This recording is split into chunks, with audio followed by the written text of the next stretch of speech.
Hey everyone, welcome back for a little TLC. Today we're going to be talking about fasting again, but this time we'll focus on fasting when you have a family. In the past, I have been able to fast for 3+ days doing a total fast, meaning like literally no food, no water, just me and the word of God is my literal bread. I've been able to worship or pray for hours at a time. I've been able to journal until it felt like I was going to get a hand cramp. But not so much these days, as I have a husband, I have a newborn, well, I have an infant at this point. And so fasting for me is looking very different in this season. And I'm learning that that is okay. So if you are like me, maybe you've experienced a little bit of guilt that your fasting looks different in this season. But I want to focus on fasting with family and give you all a few tips that have been helpful to me in this new season. Let's get into it.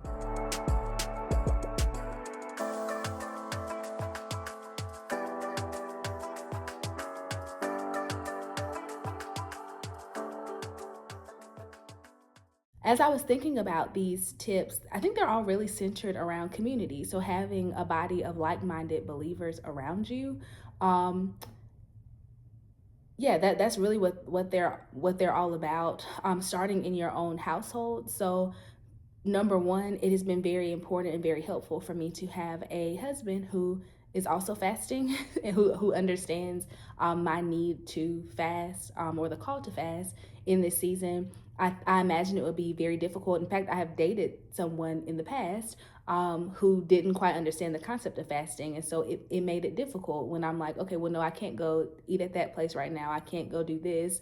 Because they just didn't understand. They didn't have that mindset that fasting was important. And so I am grateful, and it has made it easier that I have a husband who, although we're not doing the same type of fast right now, at least understands that I do need to fast. And when he's deciding where he wants to eat, he makes sure that he's picking places that will also have foods that I can eat while I'm eating during this time period. So the first tip is to have a supportive partner or a equally yoked partner who will join you in fasting. It truly does make things so much easier.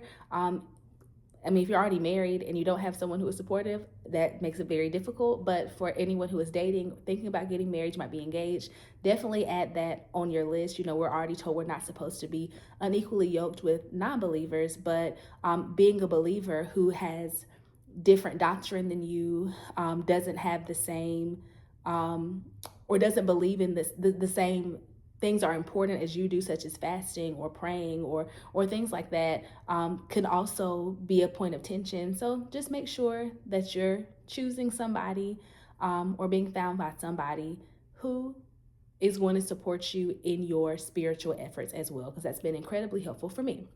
So that's thing number one. Thing number two is bringing my baby along with me. So I was reading in Joel chapter 2, verses 13 through 16, and it says, "Rend your hearts and not your garments. Return to the Lord your God, for he is gracious and compassionate, slow to anger, and abounding in love. And he relents from sending calamity. Who knows? He may turn and relent and leave behind a blessing, grain offerings and drink offerings for the Lord your God. Blow the trumpet in Zion, declare a holy fast, call a sacred assembly. Gather the people, consecrate the assembly, bring together the elders, gather the children, those nursing at the breast. Let the bridegroom leave his room and the bride her chamber."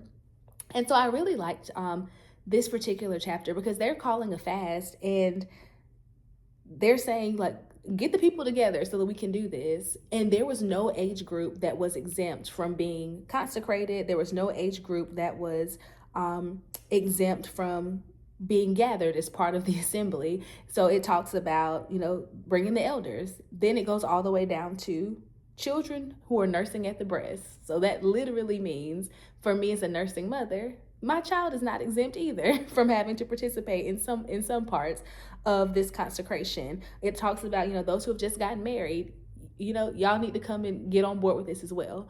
And so that was very helpful to me, just to know that I don't have to just be fasting out on an island by myself. I can bring my child along with me. So there are times when I have my baby right there with me when I'm going through the word. While we're praying, me and my husband pray every morning. While we're praying, baby's right there, kids right there, so they can participate in it too. And sometimes I like play around and act like, she's giving a little comment when she's babbling.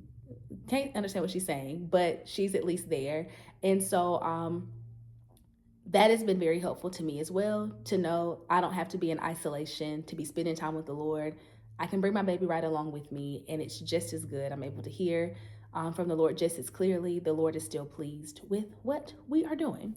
So that's the second tip. Bring your baby along with you. And the third tip is just, again, having community, having people around me who have been through this season before. Right when I was in the middle of a struggle with just how fasting is looking different in this season, one of my mom friends posted on Facebook. It was a post by Cheyenne Traficante, probably butchered that, but it says, as a Christian mom, I used to think time with God had to look a certain way. Quiet house, Bible open, coffee hot, me on my knees with no interruptions. But that's not my season right now. Praying with the dishes in the sink still counts. Worshiping while folding laundry still reaches heaven. Whispering, help me, Lord, while breaking up sibling fights still matters. Reading one verse while a toddler climbs on me still plants seeds. He meets me right where I am, in the kitchen, in the carpool line, picking up toys off the floor, exhausted and trying again. God doesn't need perfection. He just needs your yes, even in chaos, even in the mess, even in the middle of motherhood. And so I was very grateful to see that, because I was struggling. I think this was like the second day of my fast, where I'm trying to take old fasting habits into a new season. And that was not working at all. But I was glad that I had another mom who was in my circle who could post this. She didn't know what I was going through, but who could post this to normalize some of the things that I was experiencing, and also to say what you are doing still counts. I never would have seen this if I didn't have another Christian mom in my circle. And so having community, having some folks who have already been through this season or who are in the middle of the season with me is very, very helpful. So those are 3 of my tips for fasting with family. One, have a supportive partner who is also fasting or who also understands the value of fasting. Number 2, bring your babies, bring your kids right on along with you. And 3, have some Christian community, some folks who have been through what you might be going through, and can pour into you while you're in the middle of your fast. I'd love to know if you all have any additional tips for how you can fast with family. I look forward to reading you all's comments, and I will see you next time for a little TLC. Bye-bye.